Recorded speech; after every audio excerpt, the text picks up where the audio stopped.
All right, everybody, we have Cade Mays here. Reminder, hit the raise your hand function, then mute your line after that.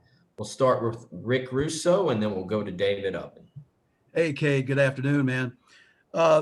First chance to talk with you. So before we move forward, maybe we can go back just a little bit. Having to deal with the pandemic and then the uncertainty of whether you'd be cleared by the NCAA and then the SEC. Talk about that time period, what it was like, and then finally the relief to be able to join your teammates in game action. Yeah, absolutely. Yeah, it was a very different time, a lot of uncertainty between everybody, not just me, but, it was a great weight off my shoulders, when I became eligible and everything got cleared, I was just happy to be able to compete with my teammates. Yeah, Cade, can you kind of walk us through, when coming back to Tennessee sort of first became an idea and that road to becoming reality and coming back to Tennessee? Yeah, for sure. I had a good experience at Georgia. Obviously, things didn't work out. So, I transferred here and I'm happy with where I'm at now. Happy to be a part of the family and just taking it every day and just embracing it. Jimmy Himes, then David Pascal. Cade, I know one of your goals was to play with your brother. Y'all have been on the field several times this year. What's that been like? Oh, it's been an unreal experience. We got to play for a state championship in high school and won that. And just we got to do a lot of things growing up together. And one of our dreams was to play college football together. And now that's a reality, it's unreal. My actual first play, I looked over and he was right next to me. So it was just unbelievable to, see that become a reality. Did he say anything to you? Not much during the game, but just afterwards, we talked about it and we're just both ecstatic that, we get to be able to be out on the same field at an SEC level and compete. And it's just awesome. And one other thing, as far as the offensive line, looks like you're having some difficulties in pass protection. What's the key there? How do you improve that? I think just consistency across the board, all five guys just being consistent, understanding the play call, communicating with each other and just being on the same page. Cade, obviously you got to play against a lot of former teammates at Georgia not long ago. What was that like, and were there some funny comments exchanged? Definitely after the game, there were some funny comments. Those guys are still some of my best friends. We talk to this day, and those relationships never really changed. And just being able to compete against me was just like practice. It was fun. And then when you look at this week, this is probably the first time you've ever been a 3-touchdown underdog in your life. What is it like kind of this week preparing for a team where you walk around and not many people are giving you a chance? I don't really think much about underdog, who's supposed to win, who's not supposed to win. It's the SEC. Anybody can win week in, week out, and it's a competitive league. So, everybody's got to show up to play. So being an underdog doesn't really concern me. We're going to go to work this week and make things happen. Thank you. Austin Price, then Blake Topmeyer. Cade, it feels like you guys have had more success when you've been out at right tackle and you've had either Spraggins or Jerome beside you at guard. Is that where you feel most comfortable? And how important is it to find continuity and be able to get healthy enough to have a set kind of five that you guys can roll out there with several series in a row instead of all the shuffling? Yeah, my whole college experience, I've played all five positions on the line. So, I've kind of embraced being able to play all five positions and wherever I am on the field, I just try to put forth my best effort and help the guys around me. So, I'm not really concerned with moving around and stuff. I don't think you necessarily need five guys all the time on the field, just like the defense does. They run in different guys on different packages, playing different positions. I think it also confuses the defense and messes them up going against, maybe me here one series, I'm here the next series, guys moving around and stuff. So, I think it's a good little change of continuity. Blake? Cade, you had described your time at Georgia as a good experience earlier. Your lawyer called it a toxic environment. Which was the case? It wasn't the right environment for me. I made some great memories there. I've got friends for life down there. It just wasn't the right environment for me. So, I obviously transferred and now I'm here and, I'm happy with where I am. Can you elaborate at all on why it wasn't a good fit for you there? Yeah, there was just things that that we're not really looking for the right word.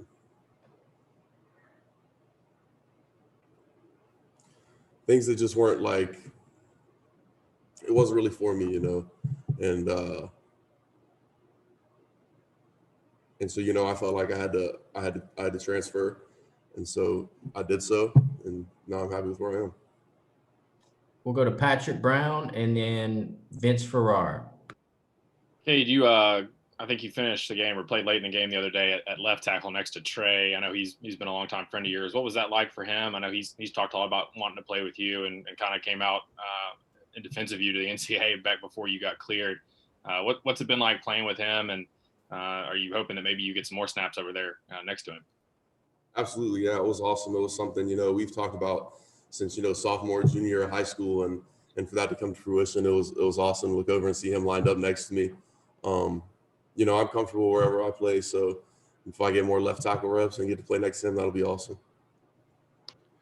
Cade, how was your adjustment in terms of coming in and trying to help the team get better from a leadership standpoint, being that you're new, but you are an upperclassman, and I'm sure your voice does carry some weight? What kind of balance was that for you to maybe fit in, but then also try to help this team do something special this year while you're there?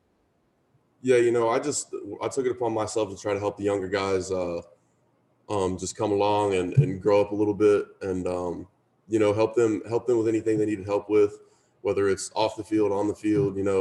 I've lived it for a couple years, so I could definitely help them and give them some tips and pointers. Yeah, but one thing that the coach has stressed to me, even though that you're just coming in here, you got to be a leader for us, and I try to take that upon myself. And one quick follow-up, how different is the Cade Mays in 2020 versus the one that was being so heavily recruited around the country? How different are you as a person?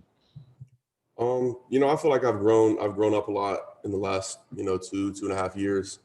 I feel like I've matured a lot on the field and off the field, and I'm liking the person I've become.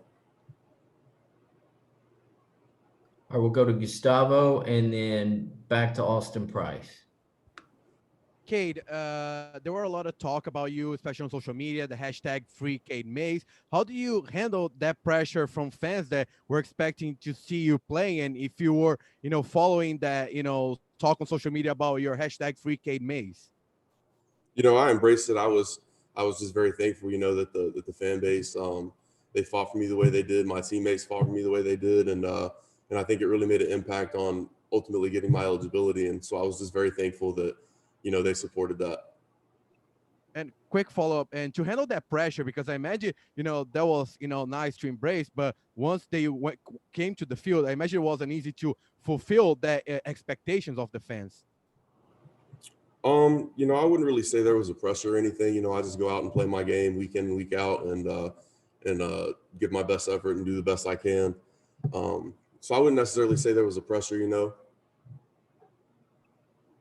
Cade, everybody gets to write their own story, and your story's had some twists and turns to it. But when you came back in the building, not necessarily the first practice or the first game, but when you walked in the building as a member of the football team here, what were the emotions? Because I'm not sure you ever saw yourself coming back here, but yet there you were as a part of this program. And how much did the fact that Coach Pruitt and Coach Friend and those guys, the way they recruited Cooper and just kind of stuck with him, even though you had just made your own decision to go to Georgia, how much did that impress upon you, what kind of men they were?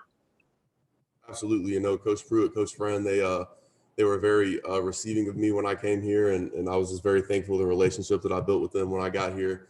And as far as the emotions, I was just, even when I went to UGA, I still had great friends on this team, and we talked all the time. And so just coming back and rebonding those friendships and just, strengthening them, it was awesome to come back and see all my friends and stuff and just be a part of this team. All right, Eric Kane, and then back to David Ubben. Hey, Cade, it's kind of full circle. You played high school football in the area, now playing at the University of Tennessee. How did Steve Matthews, Justin Anderson, and the rest of those coaches at Catholic prepare you for football life here in the SEC? They definitely did a great job. You know, they pushed us in practice to be the best we could be, game situations the best we could be, and you know, in the classroom and stuff, and made sure we got all our stuff done. As far as like on the field, you know, the practices at Catholic were very up tempo, very fast paced. So it was good acclimation to college. You know. Cade, there hadn't been very many people who've gotten to transfer inside the conference and play immediately. What was sort of the case for why you deserve to be able to do that? I just feel like the SEC, you know, I laid my appeal out, and the SEC and NCAA felt like that deserved me to have my eligibility. So that was their decision they made, and I'm just thankful that was their decision. What was that first week like when you weren't able to play? You know, I watched the game from home, and it was something that I hadn't done before. So it was it was uncomfortable, made me really uneasy. And but seeing that my team got the win made me very happy, and you know, guys played well, so I was there to support them. We'll go back to Rick Russo and then back to Jimmy Himes. Cade, initially in your career, college career, you watched Jared Garantano from the other sideline. What is it like now being a teammate of his? How is he as a teammate, a competitor, and a friend on that offense? Yeah, you know, he's a great competitor, great teammate, great friend. You know, he comes to work every single day, works his butt off. You know, he's always in the film room, always staying after, getting extra work, and just a great guy. You know, he's a good leader for our team, and you know, we believe in him. Cade, Coach Pruitt has talked about how COVID made a lot of people miss a lot of practices before the season started, and he's indicated he thinks that has maybe had a little bit of an impact. Do you think that as many players sitting out as they did, and many of them are on the offensive line, do you think that's had an impact on the continuity of the offensive line play?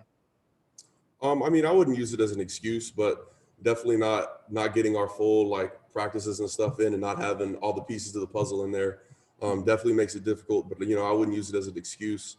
We missed lots of key components, you know, that were out for 2 weeks or so because of the COVID. So it definitely makes it tough, but not an excuse. And how would you assess the offensive line play so far? Inconsistent is the word I would use. You know, we've got to be more consistent in running the ball, throwing the ball. We got to make running lanes for our running backs, pockets for our quarterbacks, and you know, just letting it loose. You know, just playing with great effort and just being more consistent. Last two questions, David Pascal, followed by Vince. Cade, given that Brandon Kennedy went through the same thing, transferring from a rival school of Tennessee to Tennessee, how much have you leaned on him throughout this whole process, and what has he meant to you? Definitely, you know, BK, he's an older guy. Definitely was like a mentor to me when I got here. You know, he welcomed me with open arms and just kind of showed me the road here. And you know, we've made a great bond since I've got here, and you know, I'm really enjoying that. Cade, when you were at Georgia, you obviously had some epic battles with Alabama that you were a part of. Are there a couple of moments you can share with us that stand out about that? And then also talk about the challenge of this Alabama team you go up against on Saturday. For sure. So I've never actually played against Alabama. We played them my freshman year at SEC championship, and I was coming off of a medical issue, so I didn't get to play in that game. But, you know, looking at their team this year, they're very physical, you know, in depth. They're really good front seven and the back half. They play with a lot of effort, very fast, very physical, and they're just very technically sound. You know, they look well coached. And thanks, Cade. Appreciate y'all.